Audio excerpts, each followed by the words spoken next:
narcotráfico en Colonia, lo habrán escuchado, incluso habrán escuchado la palabra de Johnny Diego, el jefe de policía de Colonia, con quien vamos a tener una telefónica en minutos nada más.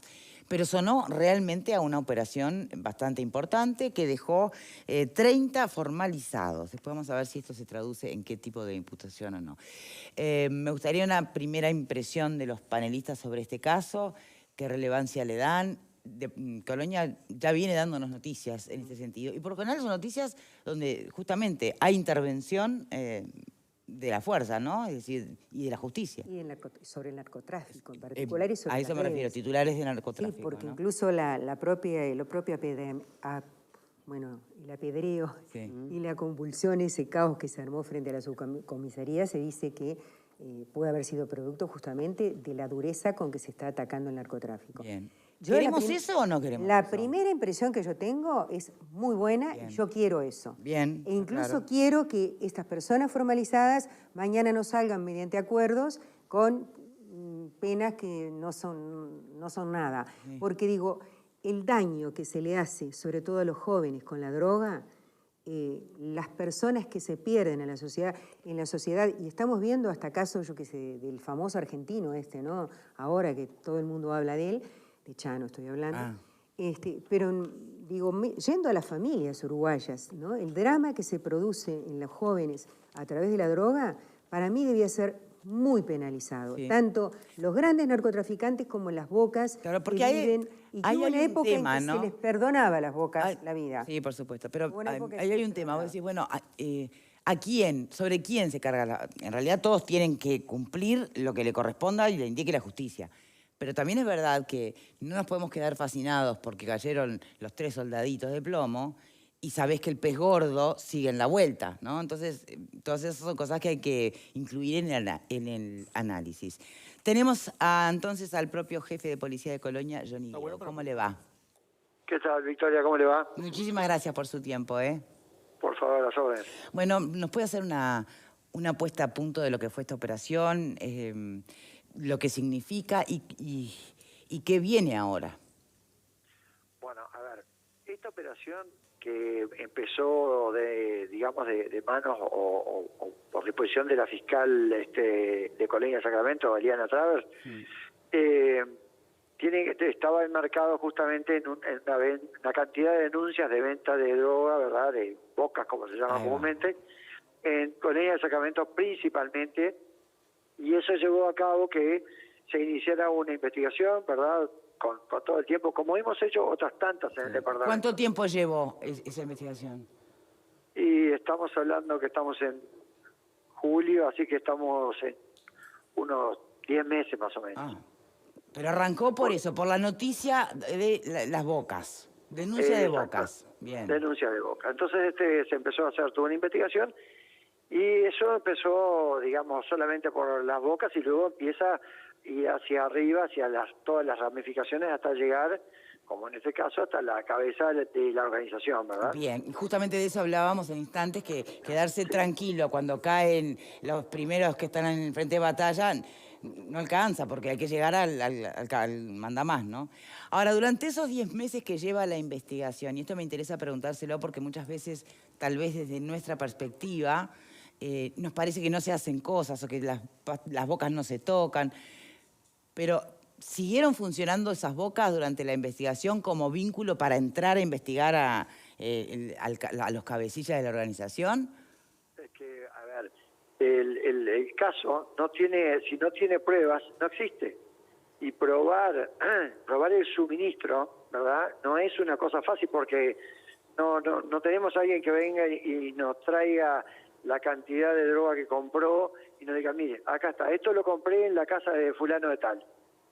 Eso hay que probarlo y lleva mucho tiempo, y usted imagínese que en el interior todavía el sistema del anonimato prácticamente que no corre, porque todo el mundo se conoce, los policías son todos conocidos. Claro, bueno, pero eso, justamente, si todos se conocen, ¿por qué la policía justo no conoce al que está vendiendo? No es que no lo conozca, pero a lo que me refiero es que el policía no se puede parar en la esquina a que un comprador salga para detenerlo, porque le está ocasionando también al comprador la posibilidad de de sufrir un daño, ¿verdad?, por estar en connivencia con la policía. Claro. Así que lo que hay que tratar de hacer es justamente proteger a esos testigos protegidos. ¿Han habido muchos para esta investigación?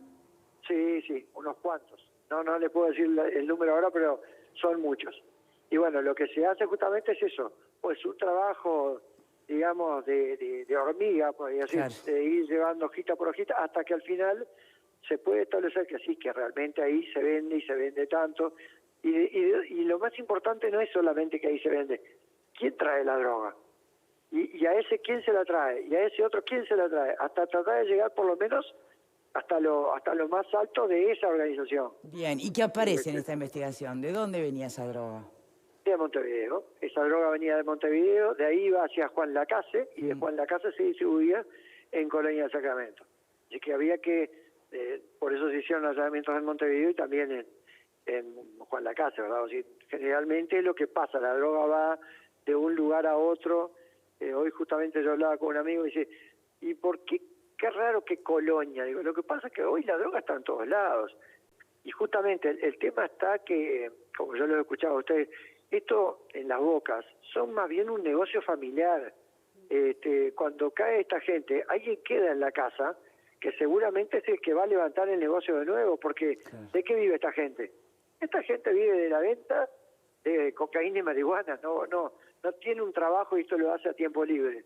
Ese es su negocio, y vive de eso. Entonces, sin lugar a duda que en X cantidad de tiempo vamos a tener otra cantidad de bocas que de repente no sean los mismos de Montevideo los que traigan la droga, o la traigan de otro lado, pero que van, porque ya se conocen todos en el ambiente. Dicen, no, llevale a fulano, mengano, que ellos venden. Y es así, funciona así.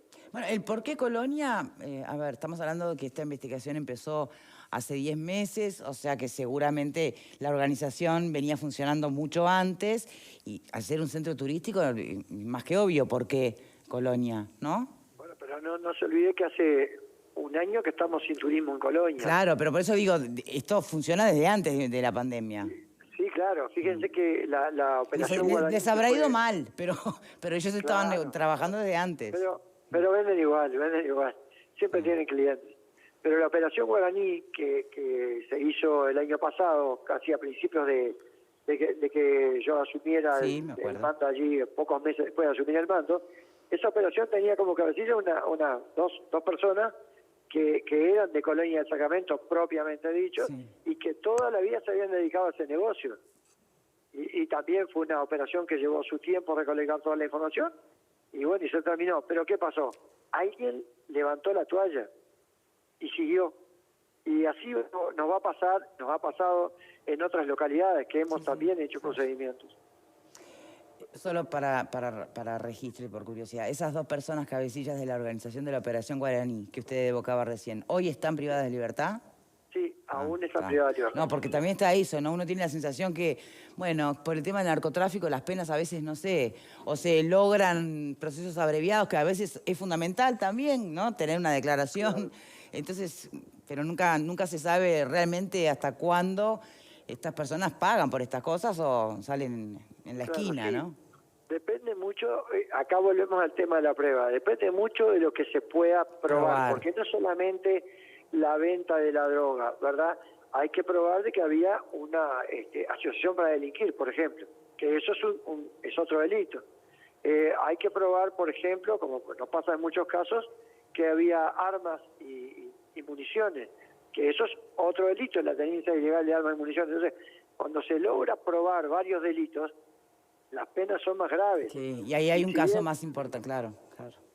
Claro, si bien los abogados, como corresponde, pelean por sus clientes para batir la pena, pero cuando las penas son grandes... Cuando hay delitos que se acumulan, obviamente... Claro, digamos, los fiscales tienen mucho más fuerza para hacer presión en base a la tarea que se ha realizado, ¿no?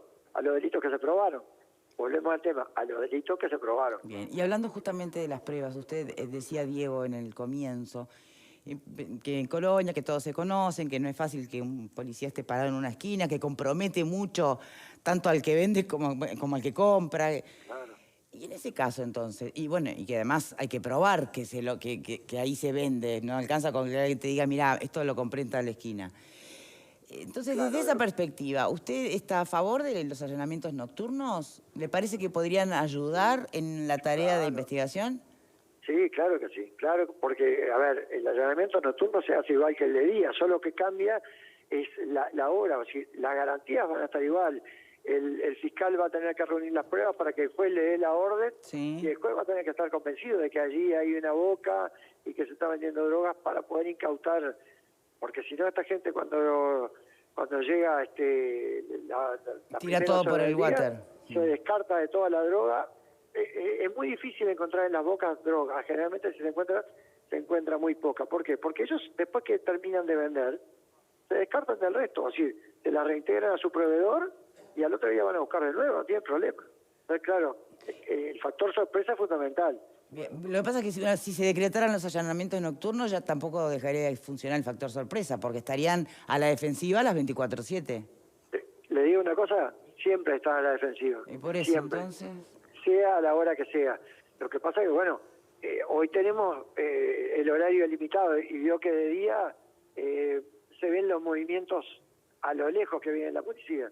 Está bien. Entonces todo nos juega en contra de nosotros. Sí. Pero bueno. Y los riesgos que a veces se señalan del allanamiento nocturno, de que también pueden llegar a complejizar la tarea del policía por la propia oscuridad y terminar a veces en situaciones de violencia no deseadas.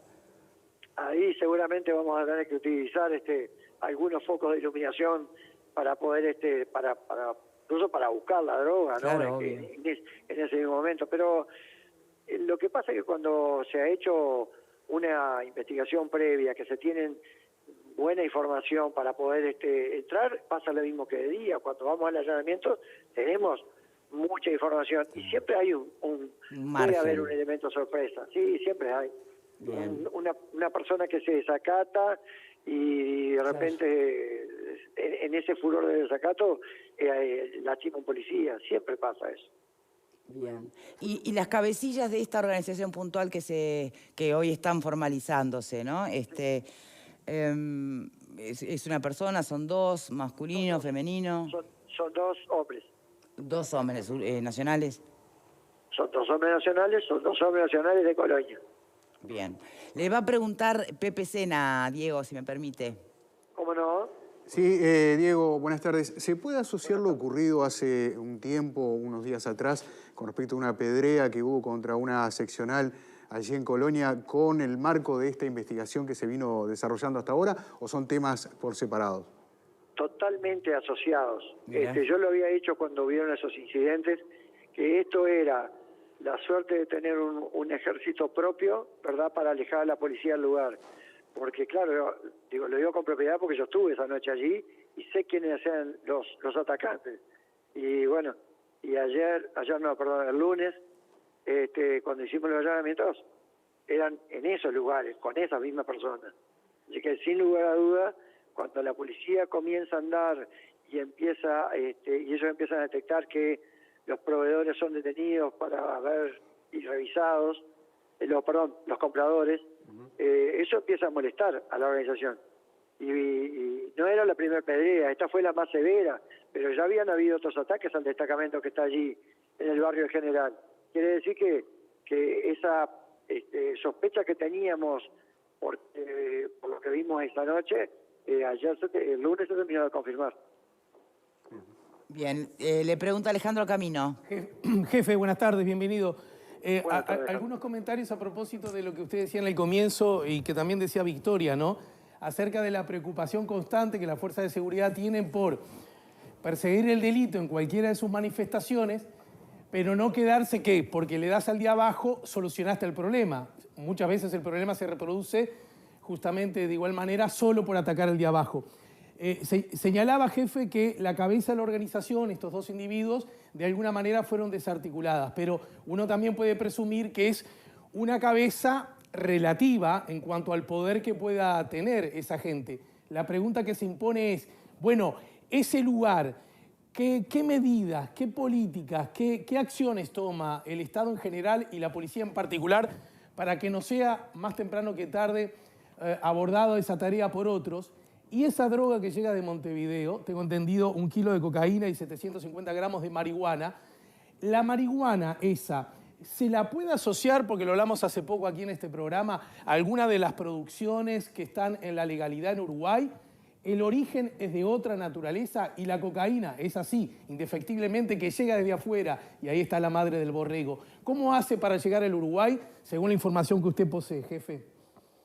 Bueno, vamos por partes. Yo, sinceramente, lo que le voy a decir de cómo llega al Uruguay, bueno, obvio que llega desde afuera, como usted decía, por vía aérea, por vía terrestre, por cualquiera de nuestras fronteras, ¿no?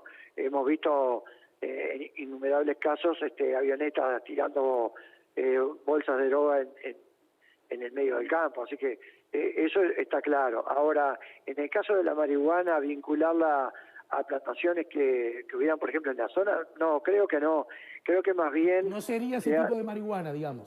No es ese tipo de marihuana, ¿verdad? Generalmente es marihuana de gente que se dedica a plantar para vender en las bocas, ¿no? Así que acá en el departamento de Colonia, ¿no? Así, generalmente lo que viene de afuera es la cocaína y la marihuana hay. Por varios lados podemos decir que no tengamos la certeza de dónde, pero hemos en otros operativos hemos encontrado plantaciones de marihuana que han sido desbaratadas, ¿no? Así que sabemos que la marihuana es fácilmente de cultivar y de cosechar en nuestra zona, y por lo tanto hay alguien que la planta, que muchas veces llegamos aquí en la planta y otras veces no. Y lo otro, jefe, que de inmediato otra organización se encargue de hacer lo que estaba haciendo esta gente que ahora está en prisión. Bueno, lo que pasa es que, como yo le decía hace un rato, digo, esta gente de algo tiene que vivir y viven de eso, ¿verdad? Ese es su trabajo, es vender droga, desde los niños hasta los viejos, todos, ¿verdad? Y bueno, mientras haya alguien que la traiga al departamento, porque ellos no la van a buscar, ellos van a seguir vendiendo. Y doy fe que la Brigada Nacional de Drogas, ¿verdad?, está trabajando, porque muchas veces cuando nosotros estamos inmersos en una investigación, nos cruzamos con una investigación de ellos, ¿verdad? Y bueno, y ellos, como ellos ya tienen su trabajo hecho con la fiscalía correspondiente, nosotros seguimos por nuestro lado y ellos por el de ellos, pero doy fe que sí, que se han atrapado otros narcotraficantes. Lo que pasa es que el factor se reproduce. Cuando caiga uno, va a haber otro que de la misma manera levante la posta, porque es un negocio redituable, ¿no? O sea que la corremos siempre de atrás. Yo creo que sí, creo que no le veo una solución a corto plazo. Creo que la tenemos que seguir corriendo de atrás para evitar que haya un montón de gente que caiga en el consumo y que después tenga problemas a futuro, ¿no? Convengamos que de todas maneras, cuanto más noticias haya de operaciones exitosas como la que usted dirigió, también eso es un elemento para considerar suma a favor de, bueno, empezar a generar un parate, ¿no? O por lo menos no es tan fácil, que no sea tan sencillo dedicarse a eso, ¿no? Exacto, como yo siempre digo, si no lo podemos liquidar, se la complicamos. Ahí va. Le pregunta a Rodríguez Pupo. No, simplemente para felicitarlo por el arduo trabajo y la dura tarea. Parte de la pregunta me la sacó Alejandro recién. Ah, bueno. Pero ¿qué cosas se pueden hacer para prevenir la instalación de esas nuevas bocas? Y la otra cosa es, si es tan cierto eso que está en el imaginario popular, que los mismos jefes de esas bandas, después desde la cárcel de alguna forma siguen manejando ese barrio, siguen manejando esa boca. ¿Es cierto eso o es algo que se muere el día que quedan detenidos? Bueno, algunos de esos jefes narcos que van a la cárcel, algunos siguen manejando su organización porque de repente alguien de la familia quedó en el lugar, porque no se le pudo probar el delito y bueno, y va a tomar la posta. Cuando se termina es cuando realmente uno logra, hay un jefe narco que no tiene familiares en el lugar o no tiene, digamos, algunos, podríamos decir, agentes que le trabajen para él, cuando me refiero a gente, digo, a las personas que venden droga, ¿no? Cuando se queda, digamos, toda la organización desbaratada y no hay nadie, ahí cuesta un poco más reiniciar financiar, digamos, la venta de droga, ¿verdad? Bien. ¿Nos da para Selva? Sí, es cortito, Selva, sí. Sí, Diego, un gusto y felicitaciones también por el operativo. Usted mencionó precisamente un tema que es bien preocupante y es cómo hay niños que en esas bocas participan también del negocio de la droga y de esa forma yo me pongo a pensar y digo, porque eso en algún momento fue un argumento para no ir contra las bocas. Es decir, bueno, la gente vive de eso, entonces las bocas de algo tienen que vivir. Si no hay formas, usted no considera, de apuntalar y apoyar a esas familias para sacarlas de ese negocio. Es decir, obviamente que si esa es su forma de sustento, van a volver a instalarse como proveedores o como vendedores. ¿Usted no piensa que tendría que haber un abordaje multidisciplinario, como se le llame, para que efectivamente se desarticule esa familia en torno al negocio de la droga? Yo no dudo que así sea, pero le voy a plantear el caso de Colonia, específicamente de Colonia de Sacramento. Estas familias, o algunas de estas familias que nosotros detuvimos en este operativo, vivían en un barrio que estaba a la entrada de Colonia, un asentamiento que se llamaba Ferrando. Esas personas fueron realojadas en unas viviendas en el barrio general, donadas por la empresa Monte del Plata, que habían sido usadas en el pedido de la construcción de la planta de Monte del Plata. Creo que fue bastante buena la posibilidad de darle a esta gente una casa digna y decorosa, ¿verdad? Porque esta gente ya estaba en el tema de la droga y estas cosas son muy difíciles de cambiar, porque hay toda una construcción social que hace la propia familia que no está dispuesta a cambiar de forma de vida ni de trabajo. Entonces, claro, contra eso es muy difícil, ¿no? Es decir, habría que separar la familia totalmente y eso es inviable, ¿no? No, al final, ¿cuál es el mal menor, no? Claro, claro. O sea, si apostamos como ha apostado siempre Uruguay a la familia, bueno, separarla es como decir, va contra todos los principios que el Uruguay ha manejado toda la historia, ¿no? Bien. Johnny Diego, muchísimas gracias por su tiempo, de verdad, siempre un placer conversar con usted. Por favor, a las órdenes como siempre. Muy bien. ¿Hay que hacer pausa, producción?